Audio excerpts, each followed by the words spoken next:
Alors, dans l'actualité de ce mercredi 3 juillet, d'abord, connectivité rurale, le gouvernement Legault qui lance la phase 2 du déploiement cellulaire.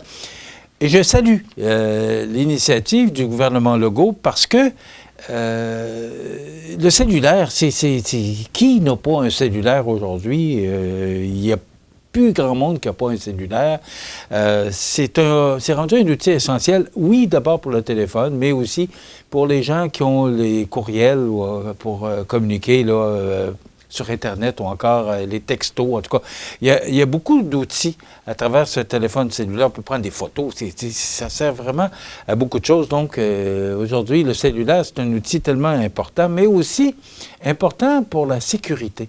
Vous savez, dans ma tendre jeunesse, je voyageais beaucoup parce que je suis allé faire de la radio à l'extérieur de Montmagny et on voyageait par toutes sortes de températures.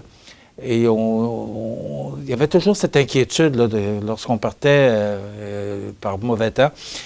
Aujourd'hui, il me semble, on dit, on a notre cellulaire, alors s'il arrive quoi que ce soit, on peut appeler des secours, on peut avoir de l'aide. C'est un outil vraiment rendu essentiel. Donc, je salue le gouvernement Legault là, de vouloir connecter tout le Québec là, sur le cellulaire. Donc, c'est quand même un projet qui demande beaucoup d'argent, mais je crois qu'il est vraiment rendu essentiel. Le budget participatif à Montmagny, on vous avait annoncé récemment dans un point de presse là, avec Jean-François Roy, directeur du service des loisirs de la vie communautaire, on demandait, la Ville offrait 50 000 $ pour des projets, pour un projet qui sera choisi, ou peut-être quelques petits projets qu'ils pourraient faire, mais il y a une enveloppe de 50 000 $. Donc, c'est 15 projets qui sont en évaluation. Quand même, on a reçu 15 projets. Alors, on va évaluer, on va regarder, et après ça, on va le soumettre au vote de la population. Donc, ce sera à surveiller.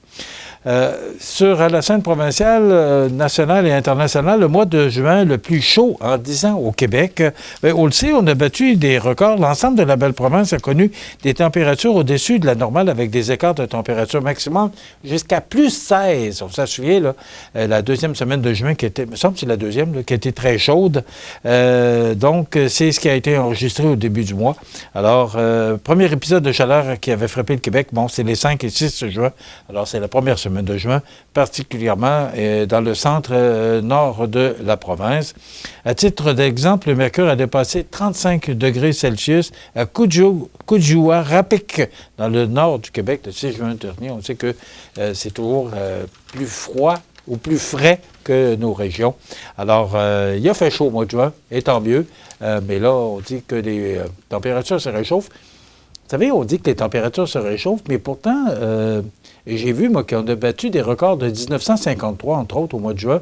Alors, je me dis, il faisait chaud aussi en 1953. Là, on parle de réchauffement climatique, mais il faisait chaud dans ces années-là aussi. Et on a battu des records.